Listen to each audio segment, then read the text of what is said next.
300 में 100 की कितनी नोटें हो जाएंगी? तीन नोटें हो जाएंगी। तो 100 फिर 100 फिर 100। 30% कब है? 30, इस पे 30 और इस पे 30। यहाँ कितना हो गया?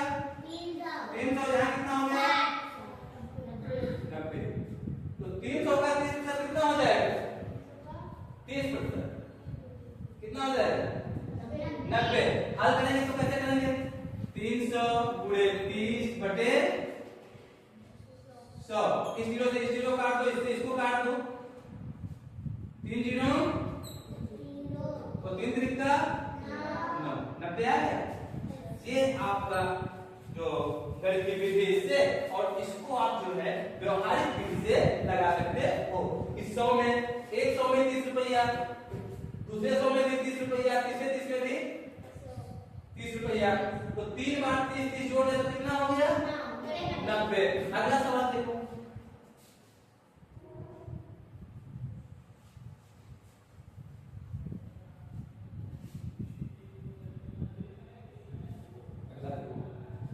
अगला है कि 500 के 30 का 500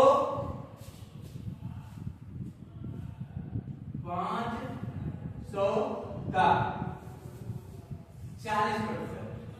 कितने प्रतिशत? 40%। यानी 100 में कितना?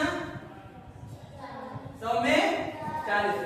100 में से प्रतिशत यानी प्रति 100 पर। तो हमने 100 में कितने ले लिया? इसका मतलब है 40 ले लिया। कितने ले लिया? 40 ले लिया।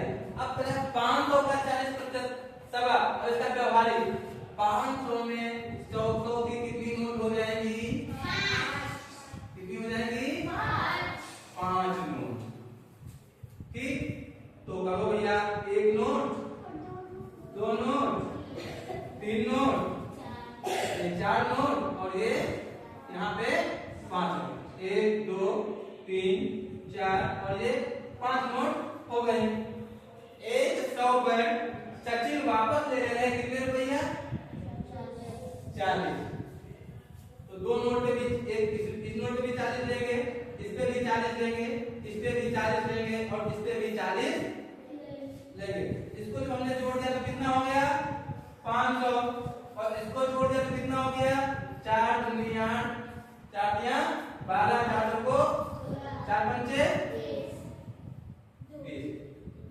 तो अब देखो 500 का 40% कितना हो जाएगा? 200 हो जाएगा। कितना हो जाएगा? 200। इसको अब गणित की विधि से लगाओ। 500 गुणे 40 बटे 100। इससे ये वाला 0 कटा, इससे ये वाला 0 कटा। 4 0 0 और 4 पंचे 200 आ गया ना। और अगर कहीं तुमको ऐसे सीधे मिल जाए सवाल ये सब कुछ ना करो, बिल्कुल कुछ करवे ना करो। यहाँ कहा पूछ रहा है 500 का 40%। ई वाले 0 से ई वाला 0 काट, ठीक है।